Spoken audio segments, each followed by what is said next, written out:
Hey guys, welcome to IQ study.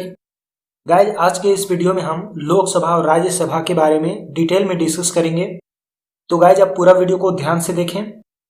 चलिए start करते हैं। सबसे पहले आज देखेंगे गाइज राज्यसभा के बारे में। तो गाइज, राज्यसभा के बारे में आज हम देखेंगे कि इसमें सदस्यों की अधिक से अधिक संख्या कितनी होती है। राज्यसभा में 250 होती है, ठीक है। और वर्तमान में राज्यसभा में सदस्यों की संख्या 245 निर्धारित की गई है, जिसमें से 12 सदस्य राष्ट्रपति के द्वारा मनोनीत किए जाते हैं और बाकी जो बचते हैं वो राज्यों केंद्र शासित प्रदेशों से लाए जाते हैं, ठीक है। और दोस्तों, जो 12 सदस्यों को राष्ट्रपति के द्वारा मनोनीत किए जाते हैं उनमें से वैसे व्यक्ति को चुना जाता है जो कला, साहित्य, विज्ञान, समाज सेवा या सहकारिता के क्षेत्र में विशेष ज्ञान या अनुभव रखते हो। और जितने 233 शेष जो बचे हैं, जैसा कि मैंने आपको बताया कि ये संघ की इकाइयों का प्रतिनिधित्व करते हैं या राज्य से या केंद्र शासित प्रदेशों से ये 233 सदस्य चुने जाते हैं, ठीक है। और गाइज, इसमें एक इम्पोर्टेंट फैक्ट ये भी है कि राज्यसभा की जो सदस्यता होनी चाहिए उसके लिए न्यूनतम उम्र कितनी होनी चाहिए, तो 30 वर्ष। अगर कोई व्यक्ति राज्यसभा का सदस्य बनना चाहता है तो उसके लिए कम से कम उसे 30 वर्ष की आयु पूरी होनी चाहिए, तभी वह राज्यसभा का सदस्य बन सकता है। अगला पॉइंट देखते हैं गाइज। राज्यसभा के सदस्य के लिए जरूरी है कि उसका नाम उस राज्य के किसी निर्वाचन क्षेत्र की सूची में हो, ठीक है, जिस राज्य से वह राज्यसभा का चुनाव लड़ना चाहता है। इसमें एक और पॉइंट जोड़ा गया है कि जैसे राज्यसभा का अगर कोई सदस्य बनना चाहे तो उस व्यक्ति का नाम उस राज्य के किसी निर्वाचन क्षेत्र की सूची में होना चाहिए जिस राज्य से वह राज्यसभा का चुनाव लड़ना चाहता है, ठीक है। आगे पॉइंट देखते हैं यहाँ पे कि राज्यसभा एक अस्थायी सदन होती है। गाइज, आप इसे याद रखेंगे, इसे अस्थायी सदन भी कहा जाता है या उच्च सदन के नाम से भी राज्यसभा को जाना जाता है। और गाइज, राज्यसभा जो है इसे कभी भंग नहीं की जाती या कभी भंग नहीं होती, ठीक है। इसके सदस्यों का कार्यकाल 6 वर्षों का होता है और इसके 1/3 सदस्य जो होते हैं वह प्रति 2 वर्ष के बाद सेवानिवृत्त यानी कि रिटायर हो जाते हैं, ठीक है। और गाइज, राज्यसभा का जो उपराष्ट्रपति होता है, भारत का जो उपराष्ट्रपति होता है वह राज्यसभा का पदेन सभापति होता है, ठीक है। तो आप इसे भी याद रखेंगे।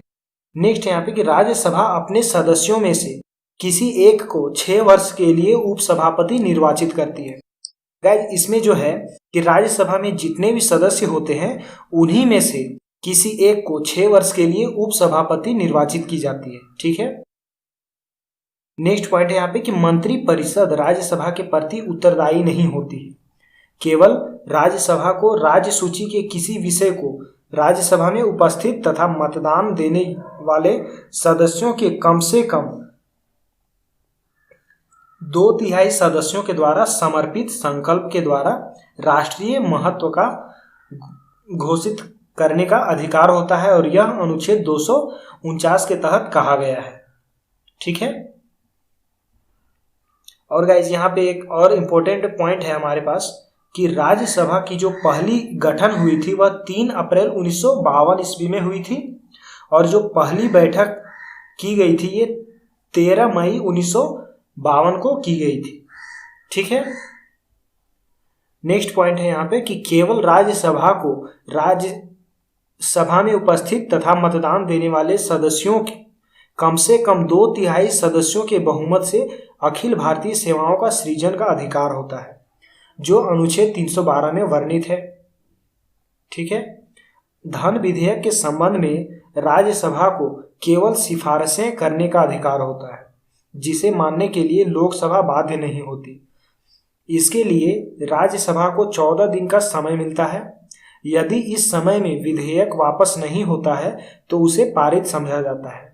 राज्यसभा धन विधेयक को न अस्वीकार कर सकती है और न ही उसमें कोई संशोधन कर सकती है, ठीक है।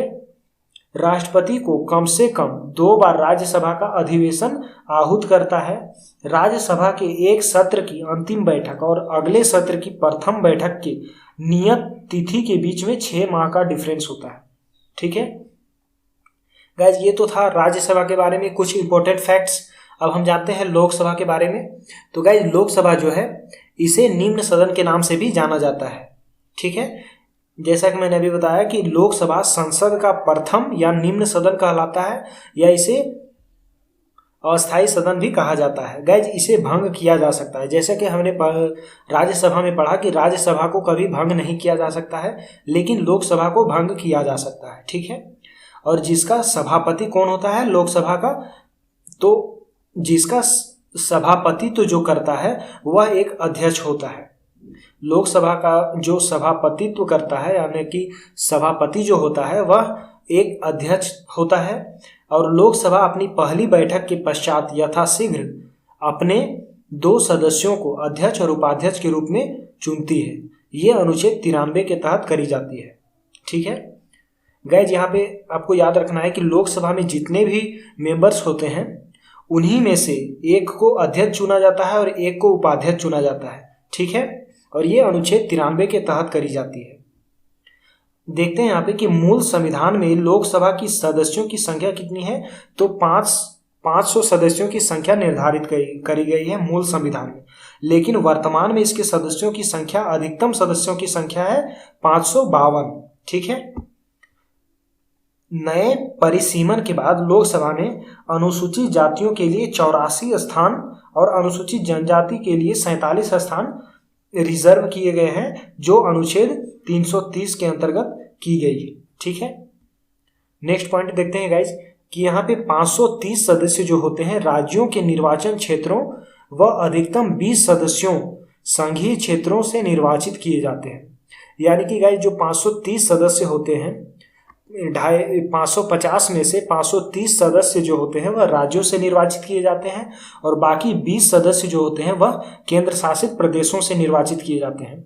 बाकी जो 2 बचते हैं 2 सदस्य, वो भारत के राष्ट्रपति के द्वारा आंग्ल भारतीय वर्ग के लोगों को मनोनीत किया जाता है, 2 सदस्यों का। ठीक हो, नेक्स्ट पॉइंट है गाइज यहाँ पे कि वर्तमान में लोकसभा की सदस्य संख्या कितनी है। तो ये है 545, और इन सदस्यों में 530 जो है 28 राज्यों से और 13 के सदस्य जो केंद्र शासित प्रदेशों से निर्वाचित करे जाते हैं, और 2 सदस्य आंग्ल भारतीय को अपॉइंट किया जाता है राष्ट्रपति के द्वारा।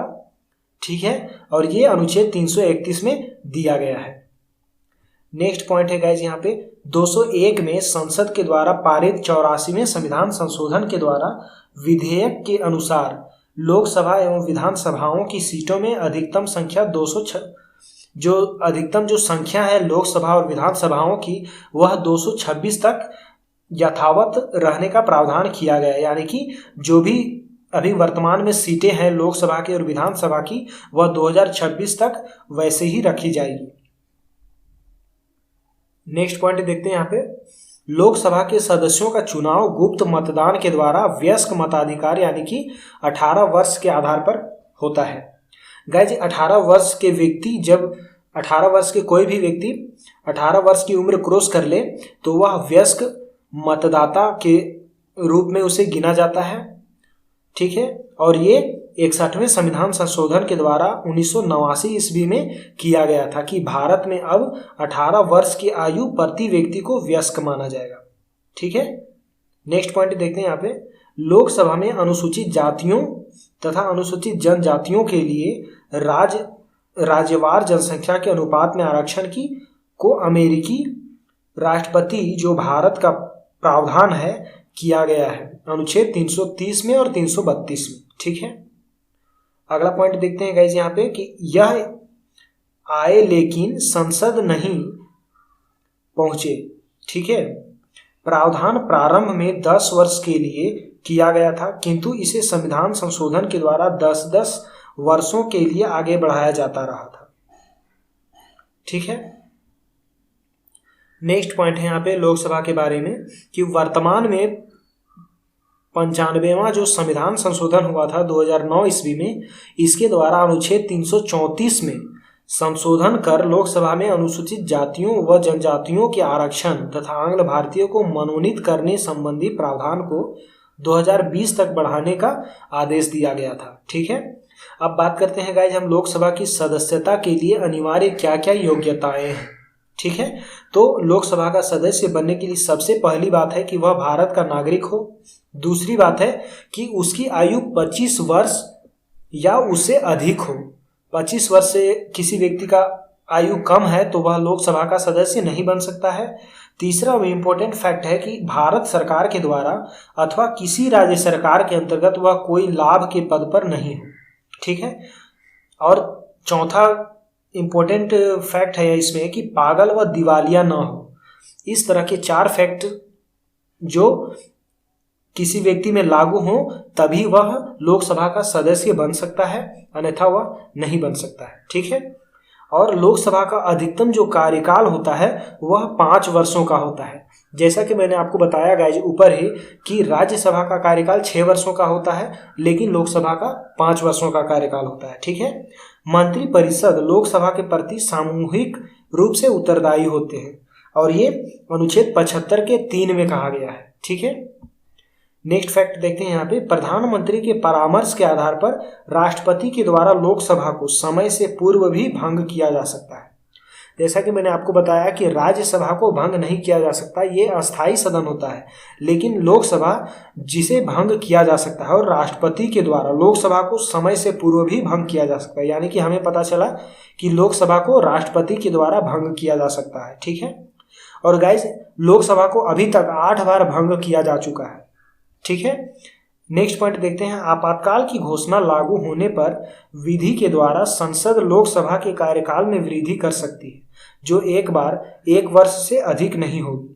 अगर लोकसभा में आपातकाल की घोषणा लागू होती है तो संसद जो है लोकसभा के कार्यकाल में वृद्धि कर सकती है और वह एक बार में 1 वर्ष से अधिक नहीं होगी। यानी कि एक बार में कार्यकाल की वृद्धि 1 वर्ष की ही वृद्धि होती है, उससे ज्यादा नहीं, ठीक है।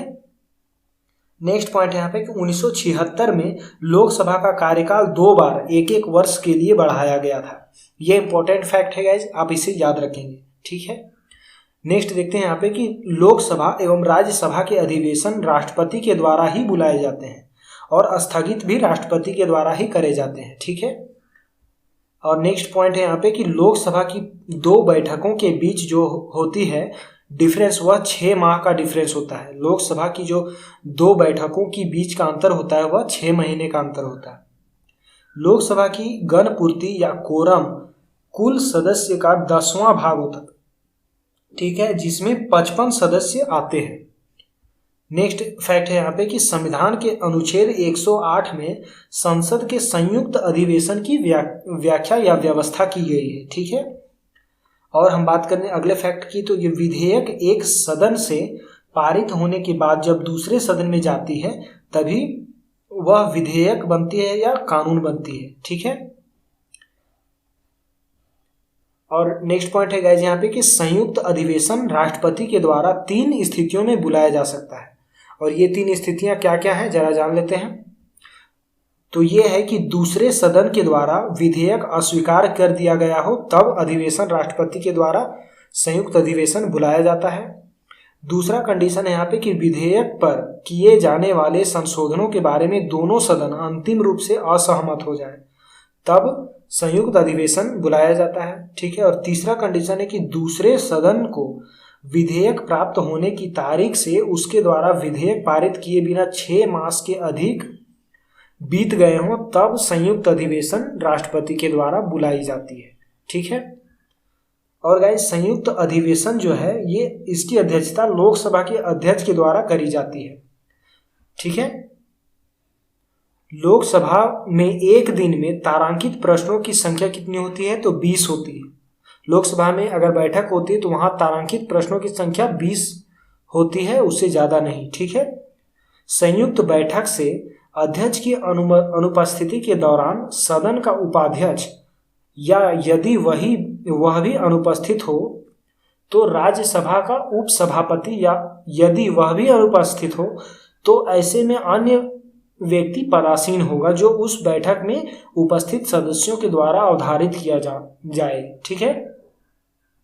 यहाँ पे आपको समझना है गाइज कि संयुक्त बैठक के अध्यक्ष की जो अगर अनुपस्थित हो जाते हैं तो उसके दौरान सदन का जो उपाध्यक्ष होगा वह उस संयुक्त बैठक की अध्यक्षता करेगा।